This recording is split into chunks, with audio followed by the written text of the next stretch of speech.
Hello everybody and welcome back to another episode of Daffy's Roundtable. But not just any episode, today is episode 100. So before we begin, allow me to thank everybody for listening to this podcast, everyone that's been with me since the beginning, and all our new listeners. I really appreciate you, and we're not going anywhere yet. We're going to continue to do more episodes, so let me know who you guys want to see on as guests, and we'll keep this going. Also, before we begin, thank you to Exo Terra for sponsoring this podcast and making this episode possible.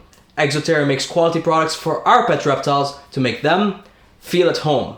And now, let's introduce our guests for today, although really they need no introduction. We have Mr. Adam Wickens from Wicked Reptiles. We have Trish Wickens from Wicked Reptiles. And we have the lovely Danielle from Daffy's Reptiles? Yeah. From Daffy's Reptiles. Awesome. Okay. Round of applause. Woo! Okay. How's everyone doing today? I'm great, Fadi. Thanks for having us on. Yeah, thank you for coming on. This is going to be a lot of fun. We're going to hang out. Oh, one more thing I want to add. You guys are listening to this on the 13th of February. This episode comes out pretty early. Today. So the 13th of February, when you're listening to this, I am going live at 7 p.m. Eastern Standard Time. So 7 p.m. EST. We are going live. We're going to have a bit of a 100 episode celebration.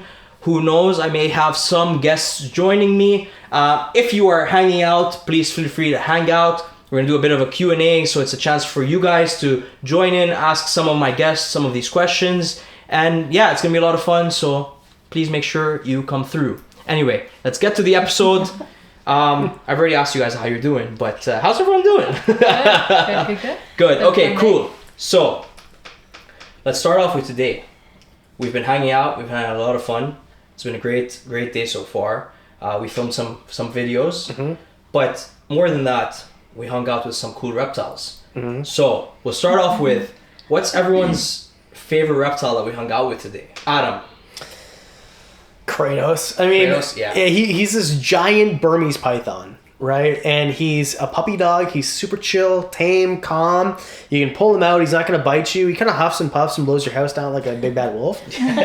But he's amazing, and I love that animal. It's my favorite. Yeah, I have never really worked with or dealt with big snakes, but getting to do it, you know, just getting to actually not be in a facility or a zoo or anything, and just getting or to... an event either. Like, or an event, you know, yeah, where you get to hang out. Yeah, Yeah, exactly. And just being like, yo, pull him out, hang out with him. It really makes you...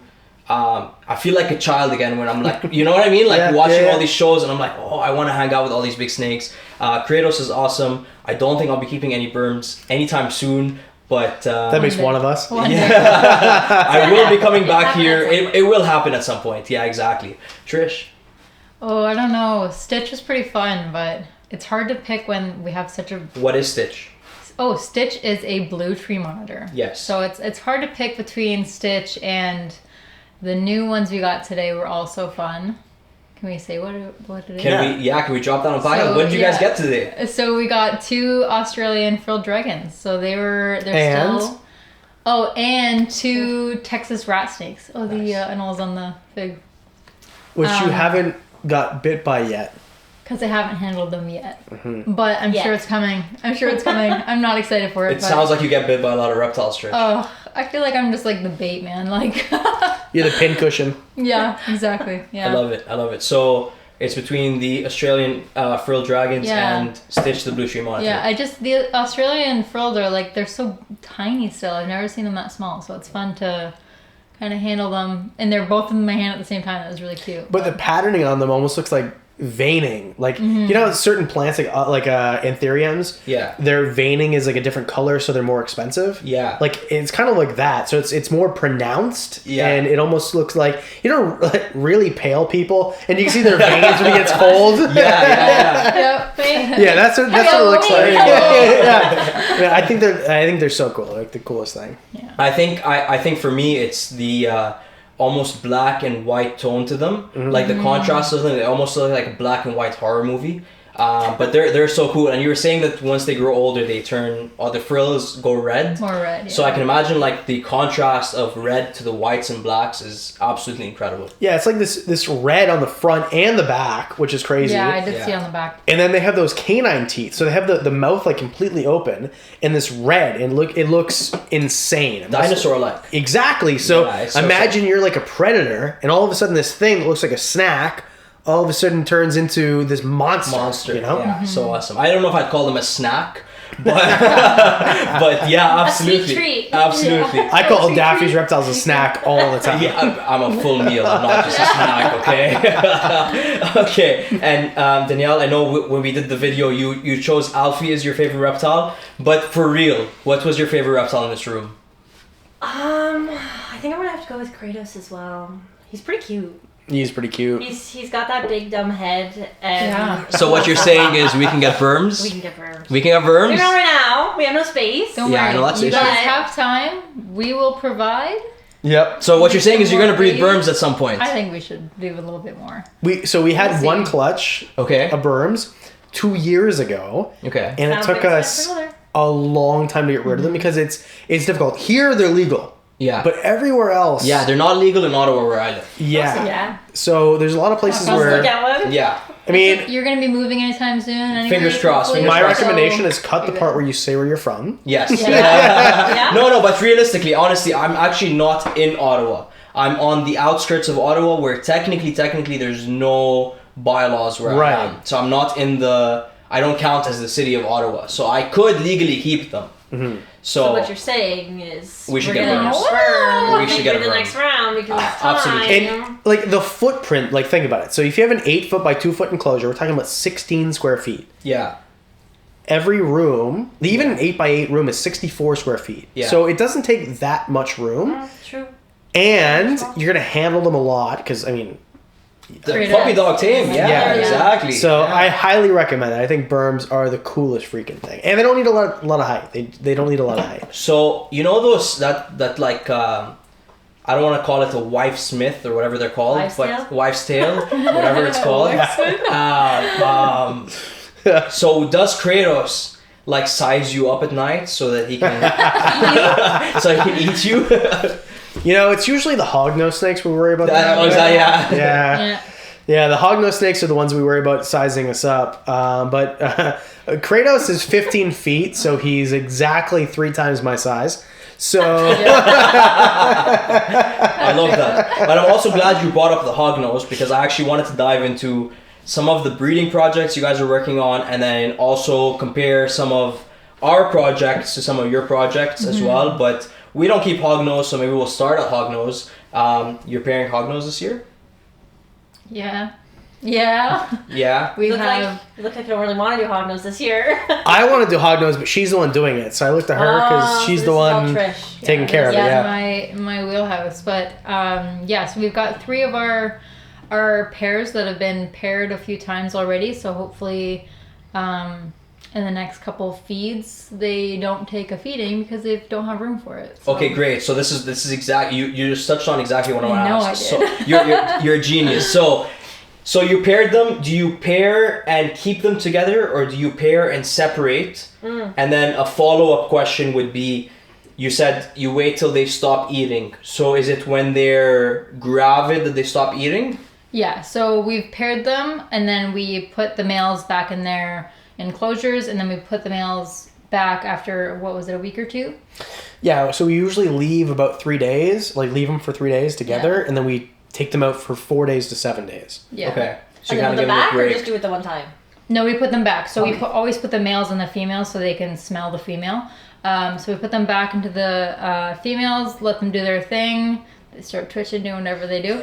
And then, exactly like that. Yeah, there it is. And then hopefully once the female hognose don't want to take any food, then that'll mean like they're gravid and they're making space for Baby. a clutch rather than food. So Yeah, that makes sense.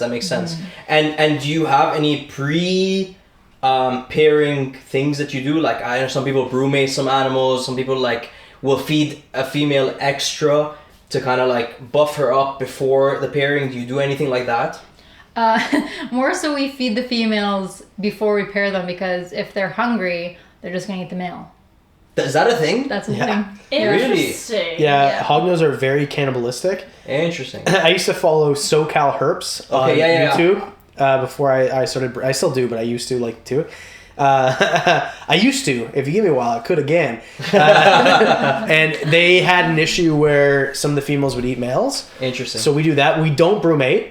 Okay. I know that you should, but we've had great success not. Yeah. And in my opinion, brumating artificially is a little risky when you... It depends how you do it. If you keep them in a wine cooler, it's temperature controlled. Yeah. If you keep them under your stairs...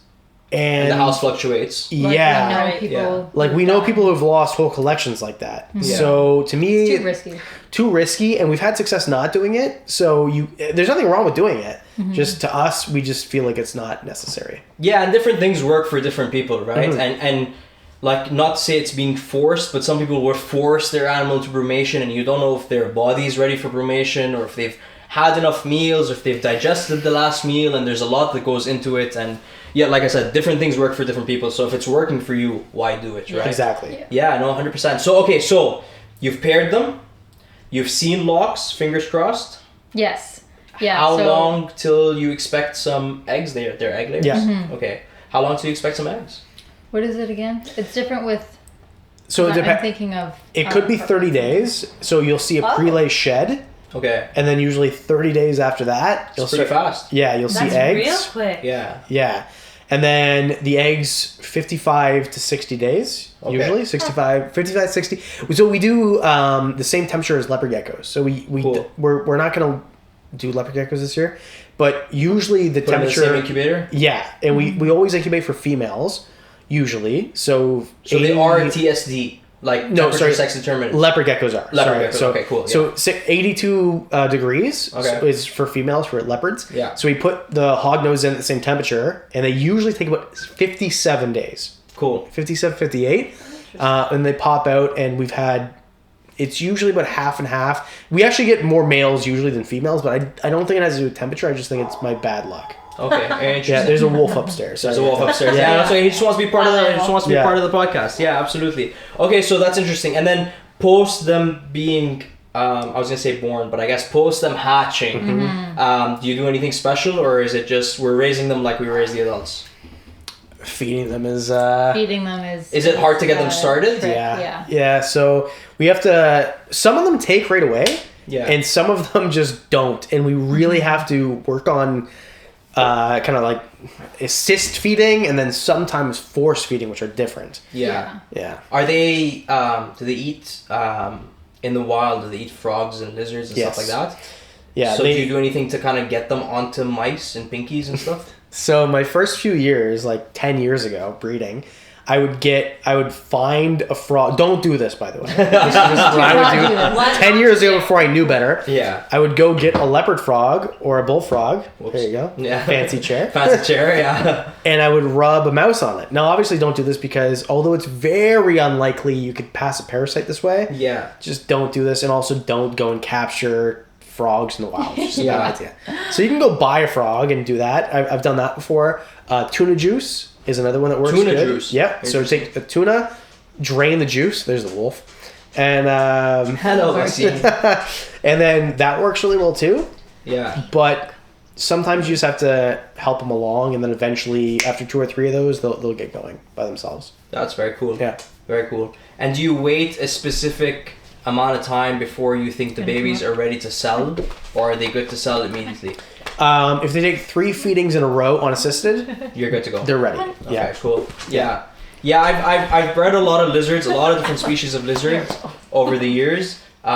This will be our first year working with any snakes, so it's very interesting to kind of see the differences between and not that there's any fixed rules for anything, but like for lizards they'll tell you, oh, don't sell this animal, and it's just people and people coming up with their own theories and stuff, but don't sell this animal before 6 months or whatever, blah blah blah. But I think with snakes it makes more sense, the whole like they've eaten 3-4 times successfully, they're ready to go, I'm confident that they're eating. What do at that point? Yeah. For them it's not like exactly. a puppy or a kitten exactly. where Yeah. Like why? What is it for puppies and kittens? Oh, yeah, you have to wait till they're weaned off their mother. Okay, yeah, That's true. Yeah. Do you know about Snilk?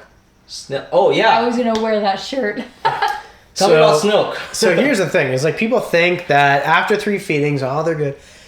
Especially rattlesnakes, but other snakes too. They have snutters and sneeds, and they hide them under their skins. What's so funny? This is very serious. Yeah, serious. Yeah. It's super serious. Serious. Yeah, okay, I love it. So they have snutters and sneeds, and they have snilk that they produce from snutters and sneeds. Stop, this is not funny. This is very serious. Okay. Big Reptile was trying to shut us down. Yeah. Big reptile. Yeah, they have snutters and sneeds. So and then they think, the baby's like, wriggle away. No. They suckle on the snutters and sneeds for a while. Yeah. And then when they're big and strong, they're ready to go. they go out. They flee I the love coop. it. Yeah. I love it. Fly the coop. They flee the coop. Yeah, Flee they the coop. flee. Fly the coop. Fly the They coop. fly the coop. Yeah. Yeah. But in reality, That they is just reality, leave but anyway. as soon as they. Oh, sorry, that's reality. But Yeah. in myth, What they want you to think. But they want you to think is Yeah. they just hatch and leave the nest. Right. So what they want you to think is that they hatch and they slither away, and they try to go find their own food. But anyone who's had a hognose snake, do you believe that they'd find their own food? What are they called? Snithers and sneets? Snutters and sneets. Snutters and sneets. Snithers and sleeps. Snutters and sneets. Yeah. That's cool. Okay, and what about Rusty Bussy here? Does he also need the snutters and sneets? No, Rusty Bussy is a full-grown head of security man. Oh, head of security. That's why he was barking. There was somebody probably driving by. Trying to come near the reptiles. Yeah. Yeah. It's a very get in long here. day. Yeah. Yeah. So he's the head of security. Nice. Obviously, Flutie runs the whole thing. Obviously, yeah. But- the director of... He's the CEO. CEO, Yeah. Yeah. Yeah, and then we've got 2 other dogs upstairs that help us too. Sorry, not dogs. We have a thylacine, Yep. Oh, I like that. Nelly, and a fossa, Okay. which is the biggest predator in Madagascar. Yeah. That's Josephine. Yeah. Well, that's cool. She looks like So it. on the note of thylacine, which is completely unrelated to reptiles and what we're talking about today, have you seen its colossal has actually successfully, and I'm gonna butcher this so bad, so please look it up, but I believe they've actually been able to code the genome to bring the thylacine back. They're 99% accurate. That's crazy. Yeah, there's a few species that they could bring back right now. Yeah, so what do you think of that? Should they? Yes. Also, I'm crazy. So, But also, yeah, like thylacine, dodo, and mammoth. The woolly mammoth, yeah. Here's the thing. Mauritius is incredibly populated now. So to bring the dodo back, where are they going to go? Right. Thylacine, there is so much room for them to go. So if you want to reintroduce them, you could, no problem. Okay. Keep in mind, I'm not smart. So this is just for me reading on the internet and listening to Other podcasts, people, yeah, right? yeah. And then mammoths, you probably could in northern Russia and China, like that area. Somewhere that's, say, super cold. Right. And even like northern North America, you probably, because think about it, so in It's Canada, freezing out here all the time. right, well, Yeah. what do we have? 44 million people here, right, in Yeah. Canada? And 90% of us live within 6-hour drive of the border. Yeah. So that leaves a few million people north. Yeah. So you could put them up there. Yeah. I A lot mean, of room for activity. right, and that'd be good for polar bears too, right? Because polar bears would eventually take them down, so that'd be good for them. So it just depends on how you do them, but yeah, I think to me it's cool, and I'm not afraid of playing God or anything like that. I'm cool with that. Yeah, I mean, I think that's actually a good point you bring up. I think we all, as reptile keepers in general, enjoy playing God to a specific aspect. Yeah. Like, we're creating these habitats, we're putting the animals we choose in them, we're feeding them when we want to feed them, we're breeding them when we want to breed them. Like, isn't that pretty close to playing God? I mean, yeah, because we're also dark creating shit. Yeah. like even without breeding them, we're creating environments for them that don't have predators, don't have drought, don't have predation. They have unlimited food, so no famines. Yeah. So we're playing God in a good way, and people think, oh, you're taking them out of their like their people natural habitat. right, but people who say that probably in their mind envision like a old 12-year-old doe laying on their deathbed with all their babies around them. Like that's not how it works. So I think that we're putting them in a much better position. And sure, they get bred a lot and whatever else, but with leopard geckos as an example, I've never seen. Well, actually, I have. I had a female leopard gecko who would fend off males, Yeah. but one out of hundreds. The rest of them kind of just accepted it. Right, and they're just chill with it because that's their calling in life. Like in general, mammals, whether you like it or not, every animal, their entire purpose is to breed. Yeah. Everything in humans too. Exactly. Yeah. Is to breed, right? So I think it's the same thing with reptiles, and we're giving them that opportunity. And if you are a good keeper, you watch for the signs that they see. Oh, I don't want to, and then you separate them. So I think we're playing God, but we're kind of creating a utopia for almost all these animals if you're doing it right. Utopia is a good word as well, because they're not dealing with predators. Mm-hmm. They're not dealing with crazy temperatures, crazy weather switches, all drought, of that. famine, predation, exactly, thunderstorm, all of that kind of stuff. Mm-hmm. They're in. I mean, if you're giving them enough space, and like you said, they're doing it right, they're in the perfect environment. Right. Well, it depends on species too, because certain species need ranges. Like you couldn't keep a puma or a tiger in captivity, in my opinion, because they need like the space. Yeah, hundreds of square kilometers.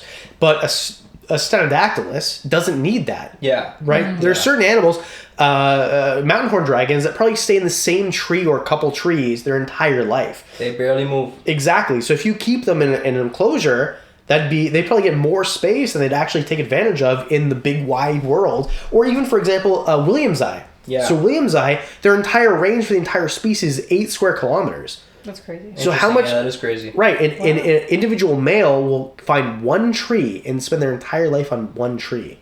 So what are we? It's mind blowing. Right, but also realistically, how big are they? They're like this big, right? Yeah, this big. So that makes sense. Like that's so that much. tree space is so much. Yeah. Yeah. So I'm gonna play the devil's advocate here. That's like us to Ottawa, Yeah, it's not that. Yeah. Look how much space you have. Yeah, no, 100%. And I can run it if I want to, just to stretch it. No. But no, just to play the devil's advocate here. So I've been herping for Stenodactylus in the wild. I have found them, but I'm going to talk about Trigonodactylus, which is a similar species. I think it was Stenodactylus, they renamed it, but whatever. Mm-hmm.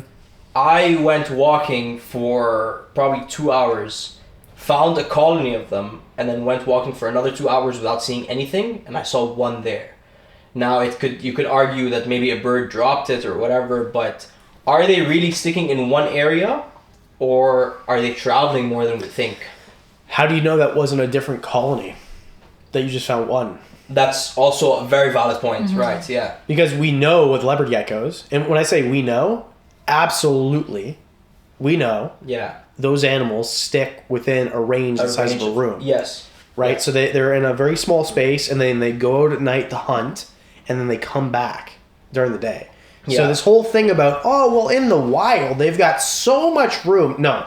In the wild, over that log is a predator. Yeah. Over that tuft of grass is a predator. Yeah. So they don't move around like willy-nilly. Yeah, like we've spoken to the same person who said they've kind of recorded it and studied, then they're like in a brick structure, and they're all living in the same area, and they just come back to the same area. Right. Yeah. Well, like ours, the sticks and bricks enclosure, I know exactly which leopard gecko is where when I look in that enclosure, because they stay in the same spot. Yeah. And they've got like 15, 16 different hides. There's only 6 of them in there. Like they're all just clustered together in the same spot every single time. Yeah. It's interesting because they kind of build their own home out of all these things. Yeah, I don't know. And it's not like territorial, because all of them wander. They all wander. They all snuggle up to each other. They drink out of the same water bowls. When I put a water bowl in there, they eat out of the same food bowl, and it's all Gucci in there. They're all like buddies. Yeah, they're just a bunch of college roommates. Bros being bros. Yeah, exactly. I had college roommates and. Gals being gals. That was tough. That's like a little sorority in there, basically. Yeah, there you go. Yeah, 100%. Oh. Welcoming our next co-host, Cutie Alice Barfaningus. Barfaningus. Wasn't he Cutie Angus Poopaningus? Very similar species, same genus. Okay. Obviously, this one is much different. It's a type of frog. It's an amphibian. So that's an amphibian, yeah. Look at the way he's looking at me. What are you... Hi, Buzz. Welcome to the party. Hi, Buzz. Sorry, buddy. You got kicked out. Your space has been replaced. You've been evicted off the island. Welcome to the potty. I think he's probably been pottying his pants. You can stay down here, though. Pretty boy. Hi. I hope that's in the thing where him sniffing like... Oh, it probably is. It probably is. Look at him knocking the mic. Can I have the froggy, please? You can have the froggy. Come here. He's looking at me weird. I don't like when he looks at me weird. I'm gonna stay with Uncle Daffy for a minute. You can take his hood down if you want to. Hi. I can take a what? His hood? He's already knocked it. Hello. So tell everyone what's your favorite reptile on in Wickens Wicked Reptiles is. Yeah, that's mine too. Probably himself. Even though So Adam, as a father, do you hope, because like my dad's very into football, which in North America they call it soccer. It's the wrong name. It's football. Go sports. It's wrong. And I could not be further from watching sports or anything like that. I'm very much like the only thing I consume is reptile content. Do you hope that he turns out to be a reptile keeper? Yes. So, I mean, every father wants their son to be in their image. But... He's already got the bald. Yeah, he's got the eyes, the scowl. Like, our face is the same. If he decides that he doesn't want to be a reptile keeper, like, I don't actually care. No. But it'd be nice, because then there'd be something, like, automatically that we bond to and can do together. It'd be cool for me to build up this business to the point where it can continue, and then he can continue it, you know, like, kind of in our name. But if he decides that he wants to be something else, then that's okay too. Yeah, and it's cool that you named it after your last name, so he could technically be Wickens Wicked Reptiles. 2.0. Yeah, 2.0, yeah. Yeah, so he could be Wickens Wicked Reptiles, and then his first name is my grandfather's first name too. So it's kind of like, yeah, and then his middle name is his grandfather on the other side. So yeah, it all works. It works out. Yeah. So, but you also have tortoises. Yeah. Which last a very long time. So do you hope to last? One for Last each is the of wrong them. word. Yeah. One for each of them. Live a very long time. Do you hope to like pass on some of these animals to Alfie? Yeah, I mean, every father wants to pass things on to his sons. Like, that's why we want sons. I mean, obviously daughters too, but they don't carry the last name. So, which is fine too, right? I hope to have a daughter also eventually. But yeah, it'd be very cool to pass on animals to him that he takes care of, because like I know how I feel about my father. So to take care of something that he were to have would be like an honor for me. Yeah. So that I hope that he feels the same way. I guess I just have to be like a good dad for the next like 20 years or something. Yeah. 1 year. You made it sound like it's a mission, like I have to be. Yeah, you have a kid and tell me how your patience is. Alfie, what do you think? What are you doing? He's throwing up gang signs a bit. Yeah. So Gang signs. yeah, but yeah, I think he's gonna do good with the reptiles. I mean, he's more maintenance than basically all of them.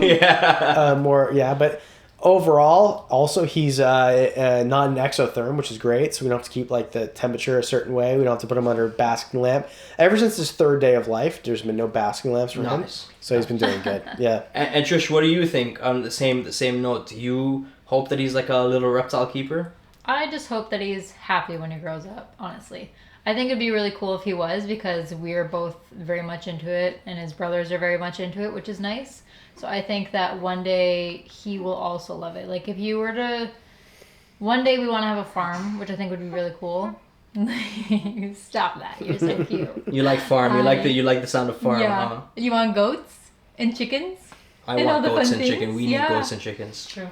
Let's get a compound. Texas Ranch, baby. Texas Ranch, baby. He's gonna be happy because we're raising him to be a Boston sports fan instead of like a New York sports fan or something. So yes, right. Back to the sports. Go sports. Yeah. Go sports. So he's gonna grow up watching all of his favorite sports teams win a bunch of championships like I did, which made me a very healthy adult. Yeah, healthy. Except for the last few years being a Patriots fan, I've looked at Bridges the totally wrong way.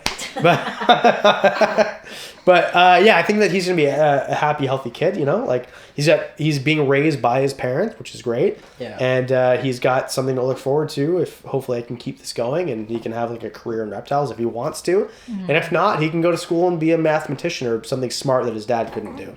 You heard. He said zoologist. He said if you want That'd to, be cool. It's not up to you.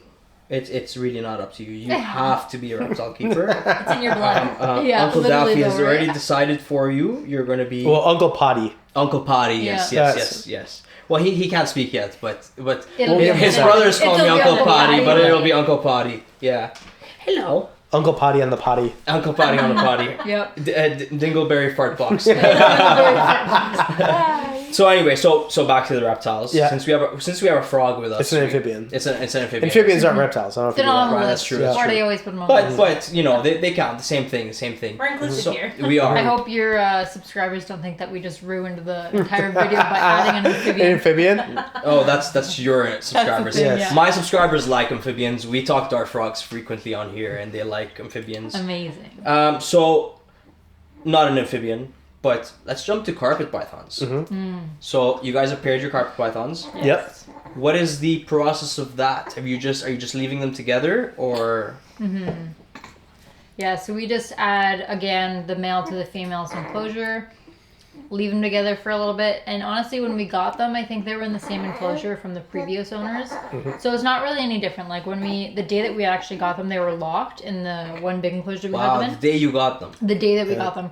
And then they, she Wow. produced a clutch, but I think it was like a false clutch. They're or like almost all slugs. Yeah, like pretty well all slugs. Like none of them took. So I'm hoping this season she has better luck. But it was really cool to kind of walk in and not expecting that she would have a clutch, and then she's just sitting on a massive clutch. So hopefully this year is a better year for her. How many eggs were in that slug clutch? Oh my gosh, I think like 17. 16. 16, yeah. 16. That's awesome. That's goals. Yeah. So Danielle, we just you got me a carpet python for my birthday.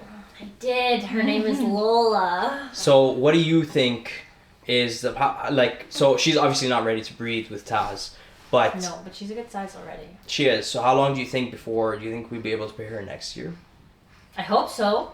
Yeah. I really hope so. What kind of carpet pythons do you have? Jungles. Jungles. Yeah. So Those are the prettiest ones. Well, In my opinion, That they are. would be diamonds are the prettiest. Well, but yes, they're technically yes. it depends. Yeah, I think Yeah. they're still carpet pythons, but Yeah, they are carpet pythons. So they're both. Correct me if I'm wrong, any of the listeners, but I believe they're both Morelia spilota, and then different subspecies of. So one is shiny. I'm definitely saying that wrong, but one is shiny and one is spilota. But yes, diamonds are gorgeous. I don't see any around here in Canada actually. they're rare, and the only times I've ever seen them, they're expensive. Yeah. They're tough to find, and they're expensive to buy. Yeah. Do you ever think you'll get into like some of the other like Angolans, for example? I think they're cool, but probably not. Like the stuff that we're really looking into getting into are tree monitors, Nice. Nice. Brachylophus, Nice. so Fiji yeah. tongas. Tongas, yeah. There's a few other things, but Yeah. Angolans probably not. You want to tell them what we're like our next big project that we're very much. I think I said this on Leopards? Trish's episode. Not leopard. Well, we'll get to those in a second. Yeah. But not leopards. My new obsession has been Yes, the chondro. chondros. The chondros, I'm yes. very obsessed with chondros right now. We have a baby. Her name is Toast. Her name is Toast. Their name. Their name. We don't know the Yes. sex, but she's a Biak Waru mix. But we just ordered 4, and again I said this on the episode with you, but we just ordered 4 Biaks from the Northern Lights reptile Yeah. Import coming in summer. Yeah, and I'm very excited. I'm That's very very excited. You guys have emeralds. Which I think are like the boas of the yeah, I know you want one of those as well. I do as well. And I spoke to Brandon Wheeler recently. Okay. And I said Morelia House, and I said on that podcast, like, I don't think anybody's actually has already successfully bred those, and he immediately flipped to like somebody in Canada needs to be breeding those. And so I hope you guys are able to successfully breed them because Well, we have 2 females and a male. Yeah. So a good group. Yeah, I'm hoping. And 2 of them are big. Very big. Yeah. And the other female is staying pretty small, even though we've had her for a year and she was already a year. She's gained a lot though. I've noticed in the past like few feedings, she's been like I feel like she can go for a bigger meal. So is it a I don't know, a subspecies thing, a morph thing, a locale thing? What do you think is keeping her smaller? So I thought it was a locale thing. Right. Because she's Suriname, the other ones are Guyanese. But from what I talked to everybody else, they're like, no, they're the same thing. Same thing? Right? Because they don't accept borders, which makes sense. Back to Mama you go. I think she's just young still. Yeah, and Not also ready the coloration is different. So like the Guyanese that we have are very yellow on the belly, and the Suriname we have is not. It's very green still. Yeah, green and white. Green and white. Yeah. So we'll try. I mean, we want to put them in the big enclosure, but 2 of them are just big. Yeah, so. they're too big to go in there. I feel like they would just, I don't want to say destroy things, but like the retics all over again, they just destroyed everything. But the retics, I feel like, are more active, whereas these guys spend a lot of their time perched up. Like, you really think that they... I know they cruise at night, but... at night, because we thought that our female was pregnant, gravid, whatever you want to call it, because they're live birth, but we thought our female was ready to have some babies, and she was not. She just took a huge shit instead. But if she was, it would be really cool to have them in there, and then just come down one day and there's babies everywhere, that'd be right? so cool. That'd be so fun. But I just be murdered. I think that we need thicker thicker branches in there for that to be possible. But I think the younger female in here would be really cool because she's still kind of small. She's probably about so that means a you need third to get of the another size. male. Yeah. So we've been talking to somebody about that last expo. We talked to him, so hopefully we get something in. I would love to make some babies because we do need captive. Yeah. This one was fun to make. We do need some captives because the wild caught ones come in full of parasites. Yeah. So we lost one to sickness, and I think it's like 50%. Like so they're cheaper, but you're one of them. Yeah, exactly. So one for every 2 is going to die. Yeah. So I feel like it's more ethical to do captive, and it's just better. It'd be nice to bring that to the industry and be like, hey, captive bred, it's possible. Like it's you know, obviously it's happening in the States, but nobody, to my knowledge, again, I apologize if anyone listening to this knows somebody that's already breeding them, but to my knowledge, and I believe to yours as well, nobody's successfully captive bred them in Canada yet. In Canada, no. Now that I can, I'm sure we'll think about somebody afterwards. Yeah. I thought so. No. I thought so on the last episode when I was talking to Brandon.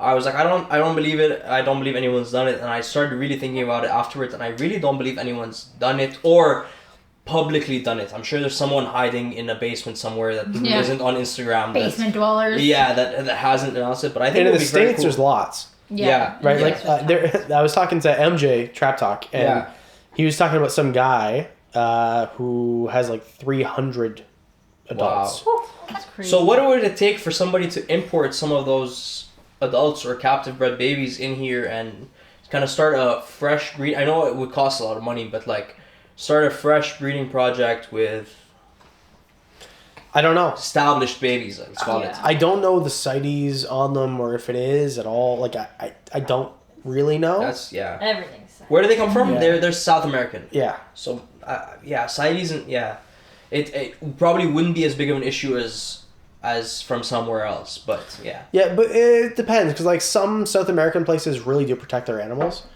so it depends. Nice. Which is good. I don't know, but I know that I have pair and another female, and I want to breed them, and I know that there's other people who have them in Canada too. So to produce them would be really cool. Yeah, it'd be sick. And if you guys definitely produce them. Dibs on a baby. Yeah, exactly. Yeah, I'm sure we would take some, And you're getting more chondros. I'm definitely getting more chondros, yes. Us too? Yes, nice. So if we can kind of mix and match and we can get more, because I think chondros are really cool too. And they're like similar. The emerald tree boas of the python world, old world. Yeah, exactly. Yeah. And the one produces eggs, one doesn't. One gets bigger than the other. Yeah. Like one's gonna eat lizards and one doesn't. So like it depends on like multi-species. Yeah. But they're so freaking cool. It's that aspect of every time you walk into the room, they're sitting right there, perched with those gorgeous green colors. Like you really those get eyes. that everything. Yeah, so like it's such a gorgeous species that you want in a reptile room. I just feel like they're like a smaller, more meek version of emeralds. You talking about the chondros? Yeah. I'm talking about both in general. Just like the appeal of walking into a room and seeing them perched up right. Like the reason I like mountain horn dragons so much, even though I was telling you earlier, I don't like reptiles that don't move. But the reason I like mountain horn dragons so much is every time I look into a mountain horn dragon tank, it's not a mission of where is it hiding? It's under the water bowl. It's up here.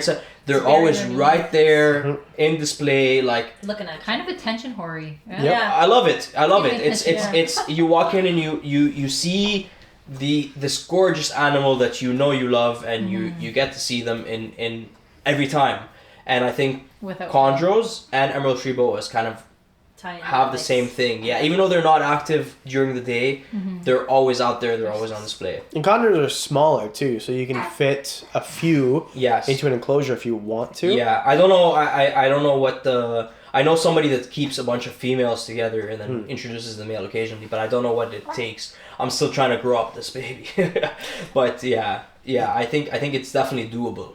Yeah, they're super cool, and also being egg layers, it separates them from the emeralds too. Yeah. And if you wanted to, you could breed them to carpet pythons because they can hybridize. What is the hybridization called? Carp-chondro. We saw pictures of those the other day, and they're very cool. Very cool looking. You can also hybridize them with ball pythons. I don't know how that went, but I know it's happened before. Okay. So I'm not. It would just almost be like not. I don't want to say a waste, but like. I'm not advocating for it at all. I'm just saying I'm very it's much interesting that can happen. That can happen. Yeah. I'm very much team not hybridization. At least for now. Even line clean. Yeah, I like maybe it's because I come from like I was keeping a lot of dart frogs, and that's just the general rule of dart frogs. But I like the original, let's call it wild type look of all these animals. But I do think it's fascinating that you can come up with some cool. Can be done. Yeah, you can come up with some cool stuff already. Yeah, because you're making doodles of reptiles. Right? Yeah, and I think literally gonna say that everything is a doodle this, doodle that. It's like. Well, for certain things, it makes sense. Like doodles. Yeah. I don't hate on doodles at all. Like I think that like. If you're not ever going to reintroduce them and it can't be mistaken. So, for example, a ball python, Burmese python. Yeah. That, to me, is a perfect snake. What do they call those? Burn balls. Sperm balls, yeah. Bat eaters are another one. Which are... retic Burms. Yeah. That would be such a crazy. And there's no way you're going to mistake them. What is wall pythons? Those are Woma pythons and ball pythons as well. Yeah, those look cool. Those look very cool. Yeah. And that's an exotic one because we're talking about different continents. Well, I guess Asia and Africa too, but we're talking about like Australia and right? And, Africa. Yeah. Yeah. So to me, those are okay, in my opinion. Yeah. I don't think that when you muddy up the waters and you mix things that might be construed as 100% this or that, that's not a good idea. You're right, because then you don't know further down the line if someone's mixing it and passing it on. Yeah, absolutely. Yeah, and then there becomes this deception where if you're producing things that are very clearly like a bat, everyone who knows snakes, when you look at a bat eater, you're like, oh, what's that? Like it's not. You're like, this looks a little not normal. Yeah. So with dart frogs, for example, that's probably not a good idea, and also it's hard to get the pures in. Yeah. So you start muddying the waters, it's not a good idea. But even like crested gecko, gargoyle gecko. Yeah, what are those called? No, I've seen chewies. Chewies and crested geckos. Yeah. To me, whatever. Who cares? Yeah, and those are sterile anyway. To my knowledge, they're sterile. That's what, we thought about that. But bat eaters. Yeah, as well, and they're not. So who knows? So and that's the thing too is like, what's the chances in the wild they don't? Because we know koi wolves exist. Yes, so, I have some near my house. Yeah. Right. Yeah. So. Yeah. To me, I don't think it's a big deal. And if you're not trying to be deceptive, you're not producing things that could deceive people. Yeah, I don't think it's an issue. No, that makes sense. And also with dart frogs, there are already so many cool colors and patterns. So it's like, what's the point? But and not that there's not already cool colors and patterns with snakes, but it's always it's interesting to see what could potentially come out. You know, just like as a test, let's call it. Mm-hmm. Yeah. So this is obviously a controversial topic, hybrids. What are some other controversial topics that you don't necessarily agree with in reptile keeping? I'm throwing y'all under the bus now. Yeah. No, when you said controversial topics, immediately I thought of cohabbing, but we cohab so many things, so it's not even like it's... No, that's a great one, cohabbing. So like, going back to emerald tree boas, we went to the Biodome recently. Yeah. They had an enclosure smaller than this enclosure behind me. So what is this? 8 feet long, 6 feet high, and 4 feet deep. Yeah, so that would have been like 4 by 2 by 2 maybe. and they had 2 emerald tree boas and a bunch of dart frogs in there, and like I know it's like a controversial thing, but that was by far one of the coolest enclosures I've ever seen. It's just beautiful to see. Like, you feel like it's really a piece of nature. You look up, you see something. You look down, you see something. You look in the middle, all these cool plants. And that's the plan for this too, right? Like, same thing. I know that's what you guys are planning for this. Yeah, so it's perfectly, and just see movement everywhere. Yeah. Yeah. Yeah, I don't think it's an issue if you're doing it right. If you're doing it right and there's no risk to the animals. Yeah. So if the animals are going to tear each other apart or... It's gone too far and it's not worth it. Yeah, then that's obviously abuse. But... certain animals, scorpion geckos, Synodactylus, leopard geckos, I'm not going to piss people off with the last one, don't care, it's the truth. Those are communal animals. So and if you put an animal in something this size, like an emerald tree boa, they don't really fight for territory. Yeah. So, and if you put a pair or 2 females and a male, there's tons of room. Chondros, for example, they're smaller. Yeah. So you could easily do that. I don't think it's an issue. I think that the problem is... there's a little bit of industry and then this, I don't even know what to call it, like this very social justice, everything deserves its own space, which doesn't really make sense, projection almost. Mm-hmm. So I don't think that everything needs its own space, especially if it's something that isn't alone in the wild. That's what I was going to say. I feel like it's almost like, I don't want to say cruel, but like if things were meant to be cohabbed, they should be cohabbed. Like if you keep things like, but they have unlimited space in the wild. Like, no, they don't. They don't. And even if they did, like, even if you were to take into consideration, they have... like, somebody's going to come and eat you, right? Well, like, right, but no, even if you were to take into consideration, they have unlimited space in the wild. So does one animal, and you're still keeping that in an enclosure. So, like, exactly, you're still kind of doing the same thing. And then, like, so you said industry, and so, like, let's take crested geckos for an example. I've been keeping he doesn't agree with us. So I've been keeping crested geckos for a very, very long time, like 10 years plus now. And 10 years ago, keeping 4 or 5 females in a tank, a large size tank, was completely acceptable. And then suddenly overnight it wasn't.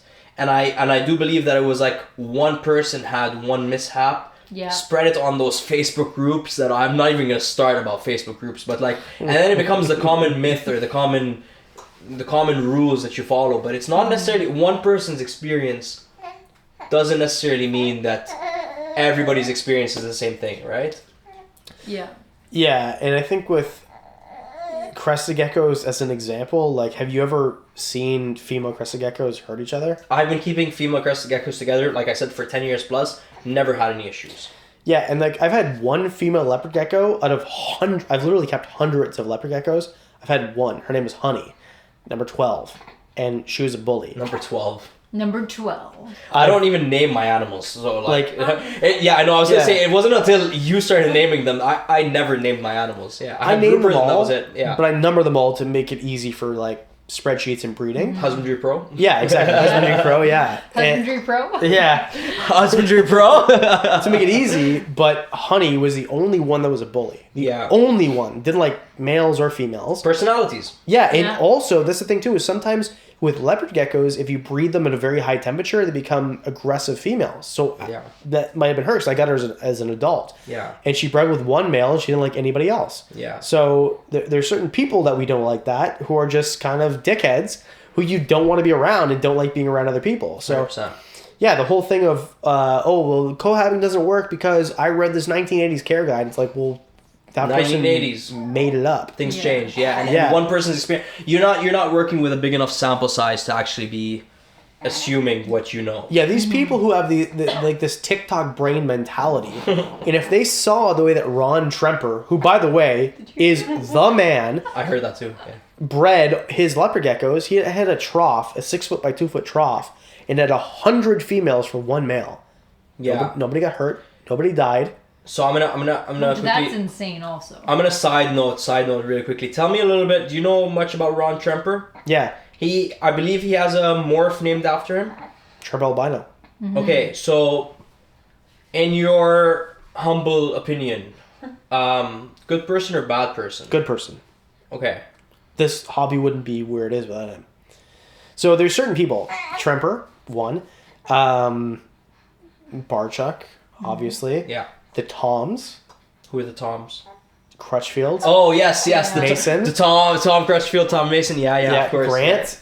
Yeah. There's certain people that this hobby just wouldn't be without, and maybe they did things not the right way to today's standards. But things were different back then. And we're learning, right? Yeah. So we don't know, and we have to learn. The Toms. Yeah. So like, there's certain things that Barchuk did in 2008 that, as of the day that he died, he himself would look back and be like, I wish I didn't do that. Yeah, absolutely. But also, he didn't know that, and we didn't know that, and no one crucified him then. We only crucified him now because we know better. Yeah. Right? Yeah. So it's like, if we went back to the 1940s and saw that people weren't wearing seatbelts, Volkswagen, and they're all, but we didn't know that. We didn't know better, So it's just, to me, it's stupid, because hindsight is 2020. So to go back 100%. and be like, they should have done this, there's a lot of things we should have things done. have changed. Yeah, exactly. So we shouldn't have put our children in lead-filled rooms. Yeah.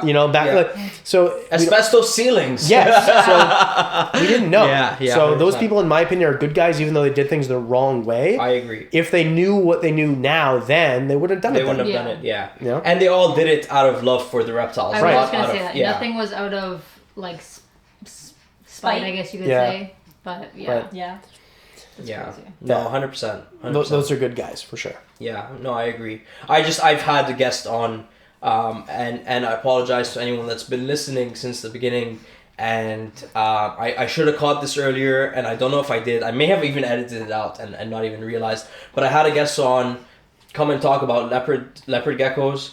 Since this is episode 100, I can reflect on some of our old episodes. I had someone come on and talk about leopard geckos, and I think they threw a little bit of shade at Tremper, and I had no idea who Ron Tremper was, and I had no idea anything about leopard geckos, and I think just because I don't like people bad talking people, I think I edited it out.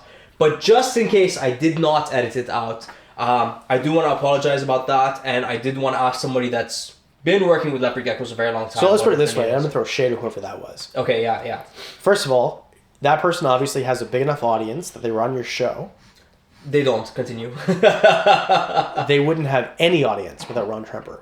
So yeah, they can throw shade at whoever they want. Yeah. But without Tremper, there's no leopard gecko market. Yeah. Like we're not breeding leopard geckos the way we are now. That guy created what they started. So you think that leopard geckos became as popular as they were as a pet because Ron Tremper did what he did? There's no Ron Tremper is the leopard geckos as Bill Gates is to computers. Okay. Like is Bill Gates is a piece of human garbage, and I do not like that guy.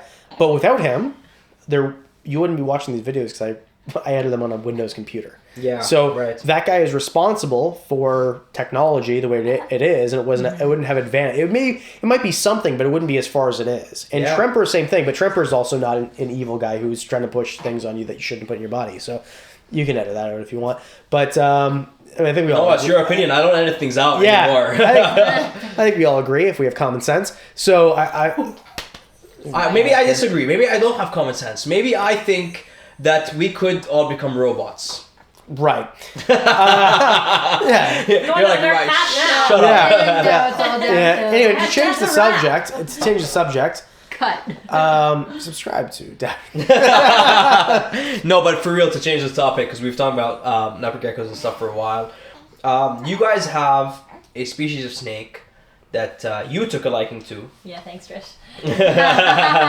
And now we own. Not one. So tell them what it is. It's the leopard boas. Yeah. It's the leopard boas. They're so pretty. So so stunning. They're a gorgeous snake. 10 out of 10. 10 out of 10. 10 out of 10. And they're just so they're so chill. And I think what I like about them is the size. Like, we've seen a lot of different sizes they're not big, constrictor boas and stuff. They're constrictor boas. I said that's so wrong. I mean, I wasn't going to say anything. Yeah, boa, no, it's good. So it's a podcast. We can correct each other. Boa constrictors, they're not the biggest size. Like, we have an adult pair, and they're fairly handleable, fairly good size, I think. And so tell the viewers what we witnessed the other day. We caught them doing the thing. Doing the thing. They were doing it. Yeah. We went up to feed them. Yeah. And you were taking you were opening it, and I was getting the rat ready, and I looked in, and it was we're interrupting. We gotta go. We gotta blast. Like, yeah. They did knock. Close. He did not knock. Close and run. And it was literally closed, ran out the room, and came back a couple hours later, and they were like, okay, we're good now. We know. Yeah. Now we're gonna wait So they 105 days Yeah. and see if we get any. Yeah. Beans. Are you going to continue to pair them? So that's exactly what I was going to bring up. So I was going to ask you guys your opinion on that because we don't know what we're gonna do. We don't know what we're going to do because, like I said, I've worked with a lot of lizards. I've bred a lot of lizards. I've never bred snakes before. And we were doing some research, and there's the post-ovulation shed. Yeah. Post-ovulation shed. So again, this could be just a random shed that she had, and actually he's shedding right now, by the way. Like the male is in shed right now, so it could just be a random shed that happened. But we saw her shed a week ago, and they've been together for a couple of weeks now. So I'm wondering if we separate them when we feed them. But yes, we separate them when we feed them, because don't feed your snakes in the same enclosure, because we have had one mistake. It was quite an experience. They ended up so we fed them each a separate rat. And then we came back, and I don't know how you noticed this, but we came back and one of them had dropped the rat and decided they wanted the rat that was Lady and the Tramp. They were Lady and the Tramping it, and it was a scary experience. It was a scary experience to deal with. Did you take some scissors and just cut it in half and split it with them, or that would have been a genius idea? Yeah. I know. I decided to grab both of them, and it became a Lady and the Tramp plus Fadi. I was like wrestling with them both, and I was like, "Get me a bucket of water, and we're gonna die." It was bad. It was bad. So now we separate them when we feed them. Mm-hmm. But you said with the hognose that they eventually stop eating once she's ready, and she has not stopped. She's still taking them. But she's a boa. Right, and she has a crazy feeding response, and she's had a crazy feeding response since before we've paired them. So I would say keep pairing them. Yeah. And then until she doesn't take food, then separate them. Yeah. So now, before it was like we're going to keep pairing them because we haven't seen a confirmed lock. Yes. Now we've seen a confirmed lock. Like, I saw those hemipenes. That was a confirmed lock. He was going. He was holding her down. He sent it. Yeah, and I mean, they've been cuddling, quote unquote cuddling, for like a week or so now, non-stop. Mm-hmm. So I'm assuming they've locked up a few times now. So would you separate, or would you keep it going until she maybe does another shed, or she starts swelling, or like what would your opinion be? As long as they're not bothering each other, keep them together. Yeah. I mean, just obviously use common sense and don't keep them together if they're pissing each other off. Each other. Yeah, but I would even say separate so that way they like miss each other, and then when you put them back together, they lock right away again. Yeah. True. Yeah. I don't know. In my opinion, like, the best way to get them to breed is to have them together, because they're not going to breed otherwise. Well, that is part of the importance of breeding. Right. So if it didn't take the first time, keep them going. Keep them going, yeah. Right? Because if that's a pre-ovulation shed, it should be able to tell soon enough. Yeah, that's what we figured. So we dated it and made note of it, and we're hoping it's not just the fluke, but. Yeah, fingers crossed. I would like to see. I mean, and it's weird too because they don't lay eggs, obviously, and so it's kind of like I see you staring at me. I see you staring at me, Alfie. Thank God. He's so cute. Yeah, it's kind of like a wait for her to swell up, but even then, like, do we take her in to get checked, or like what's the word I'm looking for here? Ultrasound to make sure that she's actually gravid, or do we just wait it out? I've always dealt with species that are egg layers. I see them digging, or I see them looking around in the soil. I see them. Yeah. You'll see her swell up, and if she refuses food, then you know that she's kind of on the way there. Yeah, and I would consult other breeders of the same. Yeah. For sure. I'm just having we're just obviously just having a conversation here about it. We've been looking it up and take a deep dive down Reddit. Yeah, we have for sure. And actually, one thing that I don't know if anyone listening breeds boas or has dealt with boas, please do reach out. But please, please. But something that we discovered recently that I found very interesting is if you temperature gun them. Oh yeah. This was a cool thing to find out, that they usually the body temperature sits around 84 degrees Fahrenheit, and once they're gravid or like starting to grow the babies to cook them, they're cooking. They sit around 86, 87. Yeah. So once you see the body temperature be 86, 87, it's a good indicator. Usually almost like 100% from what we've been reading. That they are that. And apparently, if they're, and I may say this wrong, so again, please correct me if I'm wrong, but apparently if they're duds, then slugs, then the male isn't fertile, and if they just nothing happens, stillborns. Oh, sorry. If they're So if they're males, if they're stillborn. If they're slugs, then the male isn't fertile, and if they're slugs, then the female wasn't keeping them hot enough. No, sorry. If there's, I did say slugs. Sorry, everybody. Sorry, everyone. So if it's a slug, then the male's not sterile. If it's a stillbirth, then she wasn't warm enough. Yeah. So the female wasn't sitting at a hot enough temperature. There's a lot of like little nuances that different breeders will tell you, but it's very interesting to see. It's good to have all those little tips and tricks. Yeah. Isn't it wild that we're doing this in captivity, but in the wild they're just like all willy nilly, like we're producing like crazy. Literally. Yeah. Like, are you warm enough? Are you doing this? Do you have enough water? You know, I used to say when I used to breed all these species that it's the attention to detail and it's the little things that make the difference. Mm-hmm. Now, like 10 years later, I genuinely think it's leaving them alone. Mm-hmm. Leaving them alone produces the best results than constantly messing with them and trying to like... I used to be like, okay, so the temperature is this, the humidity is this, I've left them for this long, I've done this, I've done that, whatever, blah, blah, blah. That's why they're producing these babies. Now it's like, if I do all those things, it probably fails. It's like, leave them alone and they probably do better. Mm-hmm. Let nature be nature. Let nature be nature. Yeah, it's very interesting. It's very interesting. Well, okay. Adam temp checked me to confirm. Were you sitting at 86? 86, 87. I was sitting at 92. Oh, pretty hot. Yeah, pretty hot. Yeah. That's a definite positive. Oh, you're a desert baby. You're a desert baby. You like it hot. His father. Yeah, and it turned out great. Yeah. Look at him. He's adorable little frog. I didn't even have to do anything. Look at that. Just kind of. I'm sure you did more than just nothing, but yeah. Oh wow. Yeah. No, it's interesting. It's worth it. Okay, so I do want to wrap this episode up, but listeners, don't go anywhere yet, because there's one species that I definitely want to talk about before we wrap it up.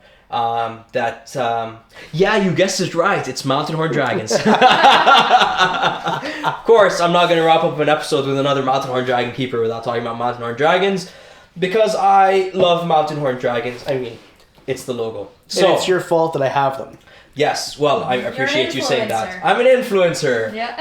I think they're one of the greatest species ever, and I can't believe that more people aren't keeping them, but I feel like soon enough. I think once there's more captive bred babies available in the hobby, because they really don't do well as wild caughts, I think more people will be keeping them. Dragons on the rise. Woohoo! Shout out Mountain Horn Dragon Gang. So anyway, speaking of Mountain Horn Dragon Gang, you got your Lepidogasters from Eyal and Rebecca, the responsible reptile. Mm-hmm. How are they doing? Tell us a little bit about them. So they're all doing great. Awesome. We got 4 of them. Awesome. 3 of them lived, and the other one lived for like over a year. So it wasn't like bad breeding or anything. It was just, I don't know what happened. Yeah, so, I mean, it happens, right? Yeah, it happens. So they're great, responsible reptile. The 3 that we have are all dudes. Oh man! Frat party in there. Yeah. So sorority in the basement, frat party upstairs. Yeah, I like it. Yeah. So it's either a frat party or Pride Month. We don't know. And, they're having a great time in there. Yeah. Good time. They're all smiling all the time in the bath. Love it. So they're in a 3x18 enclosure, and they have a full water feature. Yeah. Lots of climate. They have lots of room. Oh my gosh, so much space. Yeah, so they're big time chilling. And they're so small too. They big don't time really need chilling. They're Yeah, you guys have the Lepidogaster, which are the dwarf. You can keep 6 in that enclosure that I have 3 in. Easily, for sure. Yeah, easily, yeah. Because we had some Lepidogasters as well. We had a pair in a 18, 36, so a 36 tall. and they were, like you said, big chilling in there. They were doing great. But we also, I've been very, I don't know if it's a temperature, TSD, temperature sex determinant thing, where like just we happen to be getting more males in the hobby because we're all incubating at a specific temperature. But my first 3 Capras were all males. My first 3 Lepidogastro were all males. My Armadas all turned out males. So I wonder what it is that's... Okay, but a round of applause that you even bred them in the first place. Yeah. Thank you. I haven't bred all of them. I've only managed to breed Armata. My Capras are massive. I was gonna say, those are the bigger ones, right? If those females don't have eggs in them, I don't know understand. I don't understand. I really Why don't. are they so big? I really don't. Size They're of huge. Shigo? It's Shigo. What did you name the other 2? Susan and Patricia? Yeah, I don't name my reptiles. Yeah. So all 3 females are huge. The males have been with them for long enough for them to be gravid.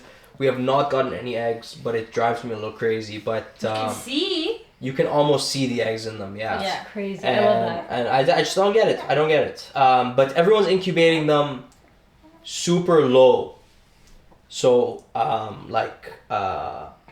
don't know what it is in Fahrenheit. I actually run my reptile room on degrees Celsius. I'm a little weird like that, but... I'm a What are you, Celsius. Canadian? I'm a Celsius. It's weird. So I know you're Celsius, but like as I think as the reptile hobby, most people do Fahrenheit. Yeah. So what's Celsius to run them at? So 19-20 degrees Celsius for the eggs. Really? Yeah. So cold. Okay. So like colder than I would like the room to be.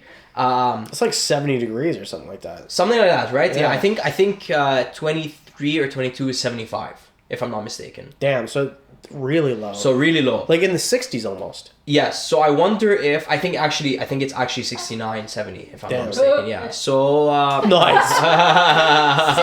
yeah. So I wonder if that's why a lot of them are turning out to be male. But anyway, on that point, a lot of them are turning out to be male, and I do hope the more people start to breed them. Are you planning to get some females at some point and hopefully try to work with them as well? Yeah, as soon as we can find some. Yeah. They're tough to find. Yeah, they're tough to find. There's only really one person breeding them in Canada. Which is Eyal. Yeah. And he Yeah. messaged me like 3 weeks ago saying, hey, hopefully we've got a female for you soon to add, because I posted a picture of them on my story and he's like, those are all dudes, and I was like, oh, Yeah. confirmed again. Confirmed again. Yeah. I told you guys as soon as I saw them, they were definitely all dudes. But yeah, shout out Responsible Reptile. I think they have like An 4 amazing- females that are like currently popping out. They took males from us. They took 2 males from us. Oh, but they took the other pair of the other kind. But they took a pair of Natalia from us as well. Because for those of you that don't know, I was working with 4 species of Acanthora. I'm now working with 2. Purely because of my travel schedule. I just needed to lessen the amount of lizards, and they're a little bit harder to deal with when you're away than snakes are. So yeah, Responsible Reptiles has our Lepidogastro and Natalia, and they're doing great with them. They've actually managed to produce eggs from the Natalia, and the Lepidogastro, we gave them males. Actually, JF took, Beauregard Reptiles took one of the males, and Responsible Reptile Keeping, not Responsible Reptile Keeping, Responsible Reptile took the other male, and they have a bunch of females, and they're producing a lot of eggs. So hopefully soon there will be some females for you to take. Yeah, we want more, and in my opinion, Acanthora and Colodes are some Hint. Yeah, hint. Yeah. Yeah, are some of the coolest lizards on the planet. I agree. And when you think about a And lizard, gonocephalus I'll throw in there as well. yeah, gonorrhea. Yeah. That's fucked up. Anyway, so when it leaks when you pee is my favorite lizard. But honestly, like the when you think of a lizard, you think of something that climbs and moves and right. Cool colors, cool horns, Right, cool patterns. and Colodes versicolor are that. Yes, So I think 100%. that's gonna be the next big thing. Yeah, versicolor or Colodes. Yes, and we need to bring them in. Yeah. We need to breed them, create captives. Yes. And I think Acanthosora and Colodes, those are the things that people actually want. They just don't know where to get. Yes. And they don't know where to get ones that are captive and are going to live. Yeah. You know what calotes means in Arabic? No, what? Underwear. It's on par. Well, in French, it's culotte. Is it? Okay. So same sort of same thing. thing. Yeah. Oh yeah, that's the same. Yeah, same word. Yeah. Mes culottes en fer. Yeah, exactly. Yeah, my underwear on fire. Calotte. Yeah. I don't know how to say the rest of it, but yeah. Yeah. No, I agree with you. Their colors are impressive, especially calotes. They're active. They're both similar kind of setups. I believe calotes actually, they also come from the same area. Am I right? Same area, yep. Some kind of East Asia-ish. Yeah, they're called oriental grass lizards, or garden lizards. Yeah. So yeah, they're arboreal, same sort of thing, like Acanthosora and calotes. And even where I found Acanthosora before in Thailand, I found you've seen them in the wild. Yeah. I found calotes and Acanthosora in the same square kilometer. That's crazy. Yeah, That's so crazy. They're in the same place. Do you know if it was calotes or calotes versicolor? I think it was Calotes natalia, which is a thing. Really? Yeah. Wow. Okay. So I'm pretty sure it was a different type of Calotes, or that's what they told me. But also the guy spoke Thai and not English. Not English, yeah. And I think you also found Acanthosora fucatensis. Yes. You found some capras. Yep. We found capras for sure. And what was the third one you found? I think you found 3 species, right? Yeah, but I can't remember. It wasn't Lepidogastro. It was something else. But yeah, we found a bunch that looked very similar. But the Calotes, Thailand, man. I was sure was an Acanthosora natalia. Until you... And then he's like, no, it's Calotes for sure. Yeah. So, but it had like a crazy comb down its back. Really? Yeah. What color was it a bluish Green or a reddish? blue. Green blue, yeah. Yeah. Yeah. Yeah, and those were my favorite things that I found in Thailand. Way better than the wild Dave Kaufman that we found. Yeah, yeah. I mean, it would be pretty cool to see a wild Dave Kaufman, but... These things smelled way better. Yeah. Yeah. It wasn't musky at all. I would like to go to the wild and find the wild Adam Wickens, but who knows? Maybe we'll get the chance to see that one day. Well, if you want Adam Wickens' spawn, he's right there. the Cutialis pupaningus, they reek. So they're easy to find. Yeah. They stink. He's like pooping right now. Yeah. Do you know why he smells? Why? It takes after his father. Oh yeah, is that it? Okay, yeah, that makes sense. Puppy, That makes sense. That's hilarious. That's hilarious. Awesome. Well, on that note, on the poopalingus note, because what else would you wrap an episode up with? Thank you all very much for watching. Adam, Trish, Danielle, thank you very much for coming on for episode 100. Woo! Like I said earlier in the episode, we are not going anywhere. There will be a lot more episodes coming. There will be a lot more episodes with these beautiful people as well. And if you're hanging out today, when you're hearing this episode, at 7 p.m. 7 p.m. 7 p.m. Eastern time. Yeah, 7 p.m. Eastern time, which is Toronto time. We will be going live. Or New York time. Or New York time. Actually, I think it's time. New York time is actually what it is. Yeah. You're right. That's straight strip. Yeah. If you're on the East Coast, no, not the East Coast. Not the East Coast. Not of Canada, but East Coast of the U.S. Toronto, Florida, Massachusetts, New York, Like South Carolina, North Carolina. Point is EST. 7 p.m. EST. EST is where you want to be. Yeah, I will be going live. There will be some guests popping on. It will be a bit of a 1-year celebration. I heard a rumor that there may be some giveaways happening. Maybe snacks? There can be snacks if you want there to be snacks. What about the giveaways? I can't reveal what it is yet, but I've already spoken to Exo Terra, and there will be some cool giveaways happening. I also heard Trish might be doing a giveaway on her Instagram, so make sure you follow Trish on WWR Redhead. Follow Adam. You're probably already following Adam, but follow Adam on Wickens Wicked Reptiles and subscribe to the YouTube channel Wickens Wicked Reptiles as well. I'm Danielle. Do you want to be followed then? Okay. If I like you, I'll accept you. Otherwise, Follow me. fuck off. Follow me on Daffy's Reptiles. Subscribe to Daffy's Reptiles channel, Daffy's Roundtable Podcast, if you're not already. And we are on Spotify, Apple Podcasts, Google Stitcher, all the other streaming platforms for the podcast. Thank you all very much for listening. We will see you on the next one, which is episode 101. Yeah. And Which is a palindrome. yes, it will be. It will be. Yeah. I don't know what palindrome means. Palindrome means like kayak. Same backwards as forwards. Oh, yeah. Palindrome. And See you on episode palindrome. see you on episode palindrome. That's it. Bye.